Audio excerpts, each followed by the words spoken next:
हैदराबाद के रानी बाग रोड पर कार ने मोटरसाइकिल सवार को टक्कर मार दी। हादसे में एक शख्स जाँ बहक हो गया। पुलिस के मुताबिक हादसे में 17 साला मोटरसाइकिल सवार जाँ बहक और 2 अफराद जख्मी हो गए। जख्मियों को सिविल अस्पताल मुंतकिल कर दिया गया। जाँ बहक और जख्मी मुमताज़ कॉलोनी के रिहायशी बताए जा रहे हैं। हादसे का जिम्मेदार ड्राइवर कार समेत फरार हो गया। हैदराबाद के रानी बाग रोड पर कार ने मोटरसाइकिल सवार को टक्कर मार दी। हादसे में एक शख्स जाँ बहक हो गया। पुलिस के मुताबिक हादसे में 17 साला मोटरसाइकिल सवार जाँ बहक और 2 अफराद जख्मी हो गए।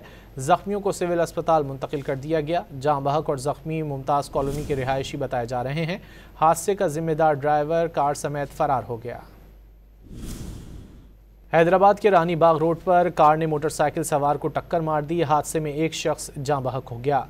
पुलिस के मुताबिक हादसे में 17 साला मोटरसाइकिल सवार जाँ बहक और 2 अफराद जख्मी हो गए। जख्मियों को सिविल अस्पताल मुंतकिल कर दिया गया। जाँ बहक और जख्मी मुमताज़ कॉलोनी के रिहायशी बताए जा रहे हैं। हादसे का जिम्मेदार ड्राइवर कार समेत फरार हो गया।